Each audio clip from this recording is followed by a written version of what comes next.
Est-ce que le public suisse a été gentil avec vous? Mais super, j'ai appréhendé un peu parce que hier on m'avait dit à Genève le public est un peu dur, c'est un public très exigeant, donc je me suis dit oulala, j'espère que ça va bien se passer.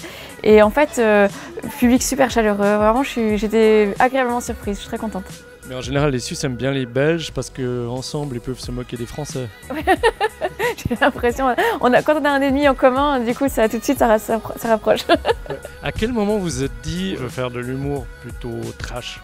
Je me suis jamais dit, tiens, comment faire pour choquer ou comment faire pour faire de l'humour noir. Enfin, c'était naturel. Et l'humour, c'est venu assez tardivement parce que c'est vrai que dans la vie, moi, je suis quelqu'un d'assez timide et je me suis dit, tiens, est-ce que j'essaierais pas d'écrire un sketch pour voir si ça peut marcher toute seule, voilà. Et effectivement, j'ai écrit un sketch qui a bien marché et ça m'a donné envie de continuer. Ça fait un tas de messages d'insultes. Pourquoi en fait? Je pense que c'est un humour qu'on adore ou qu'on déteste et je me rends compte que les raisons pour lesquelles certaines personnes aiment ce que je fais sont les mêmes que les raisons pour lesquelles d'autres personnes vont détester ce que je fais et donc du coup l'un ne va pas sans l'autre et finalement je le prends plutôt bien, je comprends que des gens me disent moi j'ai pas envie de rire de ça, c'est pas mon humour. Alors moi je peux comprendre quelqu'un qui vous insulte pour un gag sur la Shoah ou comme ça on pourrait comprendre, mais quelqu'un qui vous dit simplement salope. Moi j'aime beaucoup les insultes gratuites, ça me fait vraiment beaucoup rire.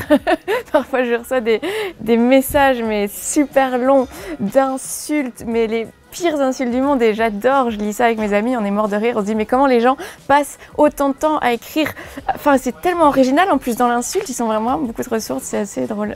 On associe souvent votre nom à Jérémy Ferrari, mais en fait c'est qui pour vous ça? C'est comme un grand frère en fait dans l'humour, il m'aide sur les difficultés liées aux remises en question qu'on peut avoir quand on joue et qu'un soir ça marche pas bien et on se dit oh là là en fait je suis nulle, je vais tout arrêter et puis du coup il me rassure, il me dit moi je suis passé par là et il a vraiment il a un regard hyper intéressant sur le métier, sur cet humour-là et il a de très bons conseils. Après le couac du grand oral, la télé, on n'en parle plus pour vous ou... Ça m'est tellement arrivé en fait de faire des émissions dans lesquelles soit je me fais virer juste avant le tournage parce que le directeur de chaîne entend ma répétition et il me dit oh là là c'est pas possible, tu peux pas dire ça. Je comprends pas non plus parce que souvent on me dit mais justement on adore ce que tu fais, vas-y à fond, c'est toujours comme ça et puis finalement on se dit ah c'est quand même pas...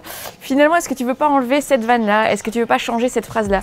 Et ça par contre je dis toujours non parce que c'est au moment où on accepte la censure et on dit ok j'enlève cette vanne pour pouvoir passer à la télé, c'est là que je trouve que c'est une démarche qui est pas honnête, j'ai pas envie de faire ça. Mais oui c'est vrai que souvent à la dernière minute on me dit bah finalement non, c'est pas grave.